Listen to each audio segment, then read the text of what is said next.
열왕기상 10장.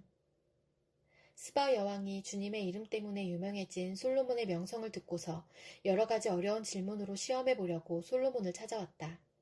여왕은 수많은 수행원을 데리고 또 여러 가지 향료와 많은 금과 보석을 낙타에 싣고 예루살렘으로 왔다. 그는 솔로몬에게 이르러서 마음속에 품고 있던 온갖 것을 다 물어보았다. 솔로몬은 여왕이 묻는 온갖 물음에 척척 대답하였다. 솔로몬이 몰라서 여왕에게 대답하지 못한 것은 하나도 없었다. 스바의 여왕은 솔로몬이 온갖 지혜를 갖추고 있는 것을 확인하고 또 그가 지은 궁전을 두루 살펴보고 또 왕의 식탁에다가 차려놓은 요리와 신하들이 둘러앉은 모습과 그의 관리들이 일하는 모습과 그들이 입은 제복과 술잔을 받들어 올리는 시종들과 주님의 성전에서 드리는 번제물을 보고 넋을 잃었다. 여왕이 왕에게 말하였다. 임금님께서 이루신 업적과 임금님의 지혜에 관한 소문을 내가 나의 나라에서 이미 들었지만 와서 보니 과연 들은 소문이 모두 사실입니다. 내가 여기 오기 전까지는 그 소문을 믿지 않았는데 내 눈으로 직접 확인하고 보니 오히려 내가 들은 소문은 사실의 절반도 안 되는 것 같습니다. 임금님께서는 내가 들은 소문보다 지혜와 복이 훨씬 더 많습니다. 임금님의 백성은 참으로 행복한 사람들입니다. 임금님 앞에 서서 늘 임금님의 지혜를 배우는 임금님의 신하들 또한 참으로 행복하다고 하지 아니할 수 없습니다. 임금님의 주 하나님께 찬양을 돌립니다. 하나님께서는 임금님을 좋아하셔서 임금님을 이스라엘을 다스리는 왕자에 앉히셨습니다. 주님께서는 이스라엘을 영원히 사랑하셔서 임금님을 왕으로 삼으시고 공평과 정의로 다스리게 하셨습니다. 그런 다음에 여왕은 금 120달란트와 아주 많은 향료와 보석을 왕에게 선사하였다. 솔로몬 왕은 스바 여왕에게서 받은 것처럼 많은 향료를 어느 누구에게서도 다시는 더 받아본 일이 없다.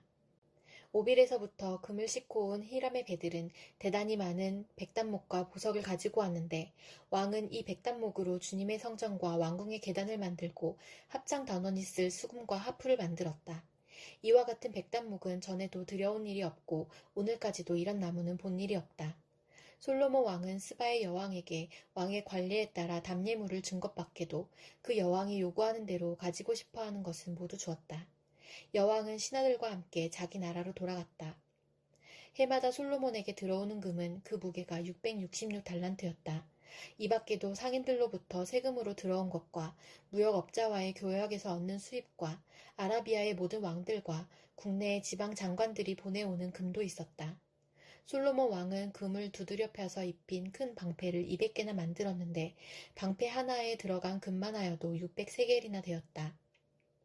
그는 또 금을 두드려 펴서 입힌 작은 방패를 300개를 만들었는데 그 방패 하나에 들어간 금은 3만회였다. 왕은 이 방패들을 레바논 숲을 궁에 두었다. 왕은 상아로 큰 보좌를 만들고 거기에다 잘 정렬된 금을 입혔다.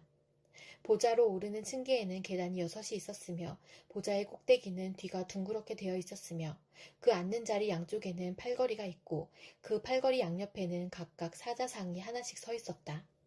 6개의 계단 양쪽에도 각각 6개씩 12개의 사자상이 서 있었다. 일찍이 어느 나라에서도 이렇게는 만들지 못하였다.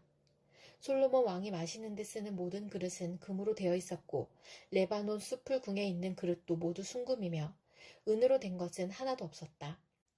솔로몬 시대에는 은은 귀금속 축에 들지도 못하였다. 왕은 다시스 배를 바다에 띄우고 히람의 배와 함께 희상무역을 하게 되었다. 새해마다 한 번씩 다시스의 배가 금과 은과 상아와 원숭이와 공작새들을 실어오고는 하였다.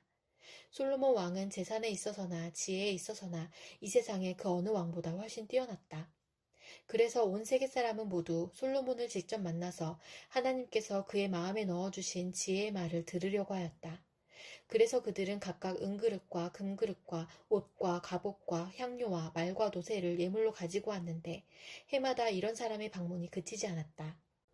솔로몬이 병거와 기병을 모으니 병거가 1400대, 기병이 12,000명에 이르렀다. 솔로몬은 그들을 병거 주둔성과 왕이 있는 예루살렘에다가 나누어서 배치하였다. 왕 덕분에 예루살렘에는 은이 돌처럼 흔하였고 백향목은 세펠라 평원지대에 뽕나무만큼이나 많았다. 솔로몬은 말을 이집트와 구해로부터 수입하였는데 왕실 무역상을 시켜서 구해에서 사들였다. 병거는 이집트에서 한 대에 은 600세겔을 그리고 마른 한 필에 은 150세겔을 주고 들여와서 그것을 획 족의 모든 왕과 시리아 왕들에게 되팔기도 하였다. 빌립보서 1장. 그리스도 예수의 종인 바울과 디모데가 그리스도 예수 안에서 빌립보에 살고 있는 모든 성도들과 감독들과 집사들에게 이 편지를 씁니다. 하나님 우리 아버지와 주 예수 그리스도께서 내려주시는 은혜와 평화가 여러분에게 있기를 빕니다. 나는 여러분을 생각할 때마다 나의 하나님께 감사를 드립니다. 내가 기도할 때마다 여러분 모두를 위하여 늘 기쁜 마음으로 간구합니다. 여러분이 첫날부터 지금까지 복음을 전하는 일에 동참하고 있기 때문입니다. 선한 일을 여러분 가운데서 시작하신 분께서 그리스도 예수의 날까지 그 일을 완성하시리라고 나는 확신합니다. 내가 여러분 모두를 이렇게 생각하는 것은 나로서는 당연한 일입니다. 내가 여러분을 내 마음에 간직하고 있기 때문입니다. 여러분 모두는 내가 갇혀있을 때나 복음을 변호하고 입증할 때에 내가 받은 은혜에 동참한 사람들입니다. 내가 그리스도 예수의 심정으로 여러분 모두를 얼마나 그리워하고 있는지는 하나님께서 증언하여 주십니다. 내가 기도하는 것은 여러분의 사랑이 지식과 모든 통찰력으로 더욱더 풍성하게 되어서 여러분이 가장 좋은 것이 무엇인가를 분별할 줄 알게 되는 것입니다. 그리하여 여러분이 그리스도의 날까지 순결하고 흠이 없이 지내며 예수 그리스도께서 주시는 의의 열매로 가득 차서 하나님께 영광과 찬양을 드리게 되기를 나는 기도합니다. 형제자매 여러분, 내게 일어난 일이 도리어 복음을 전파하는 데에 도움을 준 사실을 여러분이 알아주시길 바랍니다. 내가 그리스도 안에서 감옥에 갇혔다는 사실이 온 친위대와 그 밖의 모든 사람에게 알려졌습니다. 주님 안에 있는 형제자매 가운데서 많은 사람이 내가 갇혀있음으로 말미암아 더 확신을 얻어서 하나님의 말씀을 겁없이 더욱 담대하게 전하게 되었습니다. 어떤 사람들은 시기하고 다투면서 그리스도를 전하고 어떤 사람들은 좋은 뜻으로 전합니다. 좋은 뜻으로 전하는 사람들은 내가 복음을 변호하기 위하여 세우심을 받았다는 것을 알고서 사랑으로 그리스도를 전하지만 시기하고 다투면서 하는 사람들은 경쟁심으로 곧 불순한 동기에서 그리스도를 전합니다. 그들은 나의 감옥 생활에 괴로움을 더하게 하려는 생각을 품고 있습니다. 그렇지만 어떻습니까? 거짓된 마음으로 하든지 참된 마음으로 하든지 어떤 식으로 하든지 결국 그리스도가 전해지는 것입니다. 나는 그것을 기뻐합니다. 앞으로도 또한 기뻐할 것입니다. 나는 여러분의 기도와 예수 그리스도의 영의 도우심으로 내가 풀려나리라는 것을 압니다. 나의 간절한 기대와 희망은 내가 아무 일에도 부끄러움을 당하지 않고 온전히 담대해져서 살든지 죽든지 전과 같이 지금도 내 몸에서 그리스도께서 존귀함을 받으시리라는 것입니다. 나에게는 사는 것이 그리스도이시니 죽는 것도 유익합니다. 그러나 육신을 입고 살아가는 것이 나에게 보람된 일이면 내가 어느 쪽을 택해야 할지 모르겠습니다. 나는 이 둘 사이에 끼어 있습니다. 내가 원하는 것은 세상을 떠나서 그리스도와 함께 있는 것입니다. 그것이 훨씬 더 나으나 내가 육신으로 남아있는 것이 여러분에게는 더 필요할 것입니다. 나는 이렇게 확신하기 때문에 여러분의 발전과 믿음의 기쁨을 더하기 위하여 여러분 모두와 함께 머물러 있어야 할 것으로 합니다. 내가 다시 여러분에게로 가면 여러분의 자랑거리가 그리스도 예수 안에서 나 때문에 많아질 것입니다. 여러분은 오로지 그리스도의 복음에 합당하게 생활하십시오. 그리하여 내가 가서 여러분을 만나든지 떠나 있든지 여러분이 한 정신으로 굳게 서서 한 마음으로 복음의 신앙을 위하여 함께 싸우며 또한 어떤 일에서도 대적하는 자들을 두려워하지 않는다는 소식이 나에게 들려오기를 바랍니다. 이것이 그들에게는 멸망의 징조이고 여러분에게는 구원의 징조입니다. 이것은 하나님께서 하시는 일입니다. 하나님께서는 여러분에게 그리스도를 위한 특권, 즉 그리스도를 믿는 것뿐만 아니라 또한 그리스도를 위하여 고난을 받는 특권도 주셨습니다. 여러분은 내가 하는 것과 똑같은 투쟁을 벌이고 있습니다. 여러분은 내가 그렇게 하는 것을 보았으며 내가 그렇게 하는 것을 지금 소문으로 듣습니다. 에스겔 40장. 우리가 포로로 잡혀온 지 25년째가 되는 해, 예루살렘 도성이 함락된 지 14년째가 되는 해의 첫째 달, 그달 10일 바로 그날에 주님의 권능이 나를 사로잡아 나를 이스라엘 땅으로 데리고 가셨다.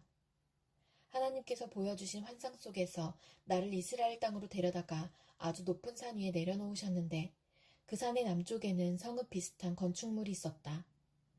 그가 나를 그곳으로 데리고 가셨는데 그곳에는 어떤 사람이 있었다. 그는 노새와 같이 빛나는 모습이었고 그의 손에는 사무로 꼰 줄과 측량하는 막대기가 있었다. 그는 대문에 서 있었다. 그때 그 사람이 내게 말하였다. 사람아, 내가 내게 보여주는 모든 것을 내 눈으로 잘 보고 내 귀로 잘 듣고 내 마음에 새겨두어라. 이것을 내게 보여주려고 너를 이곳으로 데려왔다. 내가 보는 모든 것을 이스라엘 족속에게 알려주어라. 성전 바깥에는 사방으로 담이 있었다. 그 사람의 손에는 측량하는 장대가 있었는데 그 장대의 길이는 팔꿈치에서 가운데 손가락 끝에 이르고 한 손바닥 너비가 더 되는 자로 6자였다. 그가 그 담을 측량하였는데 두께가 한 장대요 높이가 한 장대였다. 그가 동쪽으로 난 문으로 들어가 계단으로 올라가서 문간을 재니 길이가 한 장대였다. 그 다음에는 문지기의 방들이 있었는데 각각 길이가 한 장대요 너비가 한 장대였다. 방들 사이의 벽은 두께가 5자이고 성전으로 들어가는 현관 다음에 있는 안문의 통로는 길이가 한 장대였다. 또 그가 문 통로의 안쪽 현관을 재니 길이가 8자요 그 기둥들의 두께가 2자였다. 그 문의 현관은 성전 쪽으로 나 있었다. 동문에 있는 문지기 방들은 양쪽으로 각각 셋씩 있었다. 그 방의 크기는 모두 같았으며 양쪽에 있는 벽 기둥들의 크기도 같았다. 그가 문 어귀의 너비를 재니 10자였고 그 문 어귀의 길이는 10석자였다. 또 그 방들 앞에는 칸막이 벽이 양쪽으로 하나씩 있었는데 높이가 1자, 두께도 1자였다. 방들은 양쪽에 있는 것들이 다 같이 길이와 너비가 저마다 6자가 되는 정사각형이었다. 또 그가 이쪽 문지기 방의 지붕에서 저쪽 문지기 방의 지붕까지 재니 너비가 25자였다. 방의 문들은 서로 마주보고 있었다. 또 그가 현관을 재니 너비가 20자이고 바깥들의 벽기둥이 있는 곳에서는 사방으로 문과 통하였다. 바깥문의 통로에서부터 안문의 현관 전면까지는 50자였다. 또 문지기 방에는 모두 사면으로 창이 나 있고 방의 벽기둥에도 창이 나 있었다. 현관의 사면에도 창이 있었다. 창들은 모두 바깥에서 보면 좁고 안에서 보면 안쪽으로 들어오면서 점점 좌우로 넓게 넓어지는 틀만 있는 창이었다. 양쪽의 벽기둥에는 각각 종려나무가 새겨져 있었다. 그런 다음에 그 사람이 나를 데리고 바깥들로 들어갔는데 그 바깥들에는 사방으로 행랑방들이 있고 길에는 돌을 깔아 놓았는데 그 돌이 깔린 길을 따라 30채의 행랑이 붙어 있었다. 그 돌이 깔린 길은 대문들의 옆에까지 이르렀고 그 길이는 문들의 길이와 같았다. 그것은 아래쪽의 길이었다. 또 그가 아랫문의 안쪽 정면에서부터 안뜰의 바깥 정면에 이르기까지의 너비를 재니 100자가 되었다. 이 길이는 동쪽과 북쪽이 같았다. 또 그 사람이 나를 바깥틀에 붙은 북쪽으로 난 문으로 데리고 가서 그 문의 길이와 너비를 재었다. 문지기 방들이 이쪽에도 셋, 저쪽에도 셋이 있는데 그 벽기둥이나 현관이 모두 앞에서 말한 동쪽으로 난 문의 크기와 똑같이 이 대문의 전체 길이가 50자요 너비가 25자였다. 그 현관의 창과 벽기둥의 종려나무도 동쪽으로 난 문에 있는 것들과 크기가 같았다. 7 계단을 올라가서 문간 안으로 들어가도록 되어 있으며 현관은 안쪽에 있었다. 이 문도 동쪽으로 난 문과 마찬가지로 안뜰에 붙은 중문을 마주보고 있었다. 그가 중문에서 북쪽으로 난 문까지의 거리를 재니 100자였다.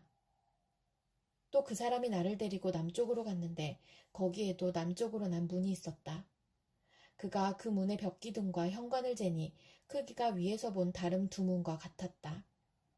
이 문과 현관에도 양쪽으로 창이 있었는데 위에서 본 다른 2문에 있는 창과 같았다.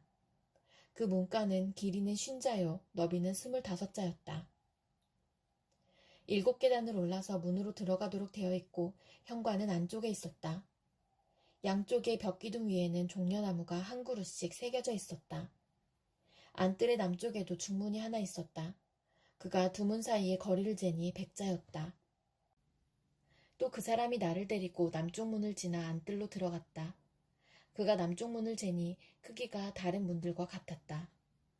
그 문지기방과 기둥과 현관이 모두 다른 문의 것과 크기가 같았다. 그 문과 현관에도 양쪽으로 창문이 있었다. 그 문간도 길이는 50자요 너비는 25자였다. 사방으로 현관이 있었는데 길이는 25자요 너비는 5자였다. 그 대문의 현관은 바깥들로 나 있고 그 벽기둥 위에는 종려나무가 새겨져 있고 그 중문으로 들어가는 어귀에는 8계단이 있었다. 그 사람이 나를 데리고 동쪽으로 난 안뜰로 들어가서 거기에 있는 중문을 재니 그 크기가 다른 문과 같았다. 문지기방과 기둥과 현관이 모두 다른 문의 것들과 크기가 같았다. 그 중문과 현관에도 양쪽으로 창문이 있었다. 그 문의 문간은 길이가 50자요 너비가 25자였다. 그 중문의 현관은 바깥들로 나 있으며 문 양편의 벽기둥들 위에는 종려나무가 새겨져 있었다. 그 중문으로 들어가는 어귀에는 8계단이 있었다. 또 그 사람이 나를 데리고 북쪽으로 들어가서 재니 그 크기가 다른 문과 같았다. 문지기방과 벽기둥과 현관들이 모두 다른 문의 것과 크기가 같았다. 그 중문에도 사방으로 창문이 있었다.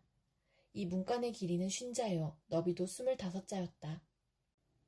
그 중문의 현관도 바깥들을 향하고 있으며 중문 양쪽의 벽기둥들 위에는 종려나무가 새겨져 있었다. 그 중문으로 들어가는 어귀에는 8계단이 있었다. 안뜰 북쪽 중문 곁에는 문이 달린 방이 하나 있었는데 그 방은 번제물을 씻는 곳이었다. 그리고 그 중문의 현관 어귀에는 양쪽에 각각 상이 2개씩 있었는데 그 위에서는 번제와 속죄제와 속건제에 쓸 짐승을 잡았다. 이 북쪽 문의 어귀, 현관의 바깥쪽으로 올라가는 양쪽에도 상이 각각 2개씩 있었다. 이렇게 북쪽 중문의 안쪽에 상이 4개, 바깥쪽에 4개가 있어서 제물로 바치는 짐승을 잡는 상이 모두 8개였다. 또 돌을 깎아서 만든 것으로서 번제물을 바칠 때에 쓰는 상이 4이 있는데 각 상의 길이는 1자 반이요 너비도 1자 반이며 높이는 1자였다. 그 위에 번제와 희생 제물을 잡는 기구가 놓여 있었다. 그 방 안의 사면에는 손바닥만한 갈고리가 부착되어 있으며 상 위에는 제물로 바치는 고기가 놓여 있었다.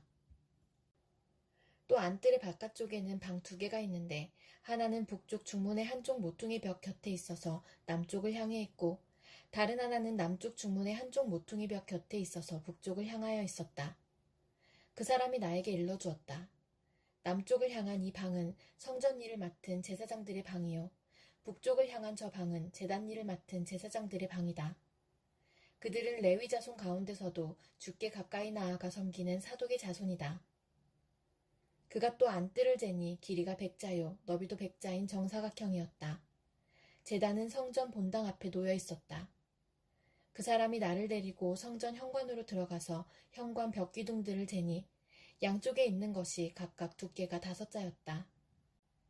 문 어귀의 너비는 10넉자이고 문의 양옆벽의 두께는 10자였다. 그 현관의 너비는 20자였고 길이는 11자였다. 현관으로 들어가는 어귀에는 계단이 있었다. 그리고 문간 양쪽으로 있는 벽기둥 외에 기둥이 양쪽에 하나씩 있었다. 시편 91편. 가장 높으신 분의 보호를 받으면서 사는 너는 전능하신 분의 그늘 아래 머무를 것이다. 나는 주님께 주님은 나의 피난처, 나의 요새, 내가 의지할 하나님이라고 말하겠다. 정녕 주님은 너를 사냥꾼의 덫에서 빼내주시고 죽을 병에서 너를 건져주실 것이다. 주님이 그의 깃으로 너를 덮어주시고 너도 그의 날개 아래로 피할 것이니 주님의 진실하심이 너를 지켜주는 방패와 갑옷이 될 것이다. 그러므로 너는 밤에 찾아드는 공포를 두려워하지 않고 낮에 날아드는 화살을 무서워하지 않을 것이다. 흑암을 틈타서 퍼지는 연병과 백주에 덮치는 재앙도 두려워하지 말아라. 내 왼쪽에서 1000명이 넘어지고 내 오른쪽에서 10,000명이 쓰러져도 내게는 재앙이 가까이 오지 못할 것이다. 오직 너는 너의 눈으로 자세히 볼 것이니 악인들이 보응을 받는 것을 보게 될 것이다. 내가 주님을 내 피난처로 삼았으니 가장 높으신 분을 너의 거처로 삼았으니 내게는 어떤 불행도 찾아오지 않을 것이다. 내 장막에는 어떤 재앙도 가까이 하지 못할 것이다.